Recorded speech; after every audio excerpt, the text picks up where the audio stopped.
right, Sarah, so today I'm going to be doing a couple of different tests on you, just kind of looking at how your lungs are functioning, how the heart is functioning. Does that sound okay with you? Yeah, sounds good.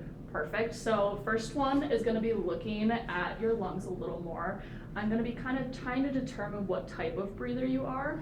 So what I'm going to be doing is placing my thumbs on a couple different points on the front of your chest and then one on your back as well, and have you take a couple deep breaths. What I'm going to be looking for is how far apart my thumbs move while you're taking those breaths. So basically there's three types of breathers. There's a chest breather, there's a diaphragmatic breather, which is the most ideal. It's kind of the passive one where our body naturally wants to do.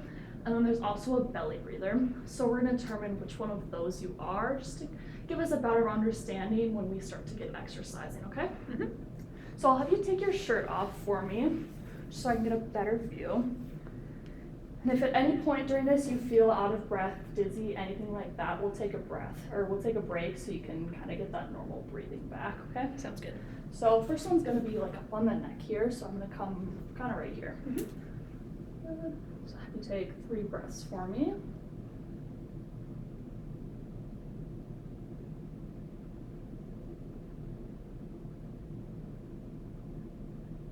Good.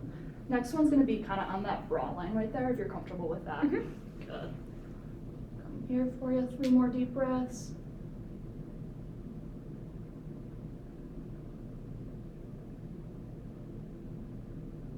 Good.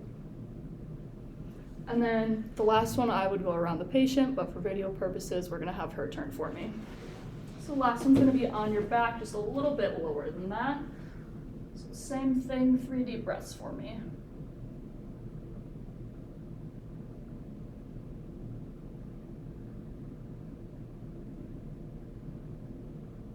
Good.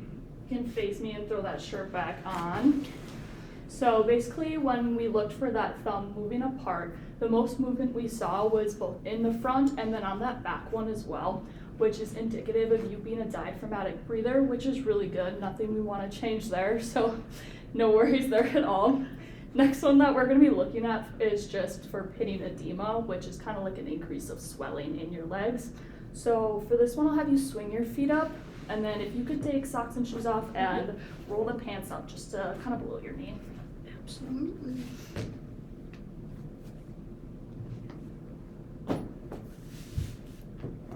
Perfect.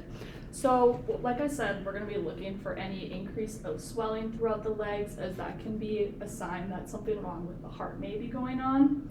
So basically I'm going to give a little bit of a squeeze at a couple points down your leg, and what I'm looking for is to make sure that the color comes back and then also that the skin kind of bounces back like we would normally expect. So like I said, just giving a couple squeezes down the leg.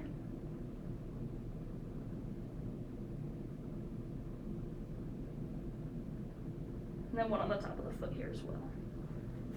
Good. We'll go same thing on the other side.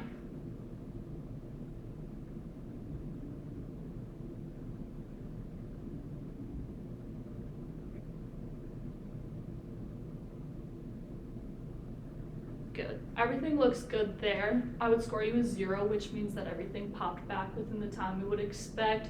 No increased swelling there at all. This is one you can do at home if you do start to feel a little heavy in the legs, notice some swelling. If when you do these different pushes along the leg at the marks I kind of did, if there's like an increased indent that doesn't pop up in within a couple seconds, just make sure to let me know and we can take a deeper look into that. Otherwise, everything looked good with the 2 tests that we did. Do you have any questions for me? Nope, not right now. Perfect. Thank you, Sarah.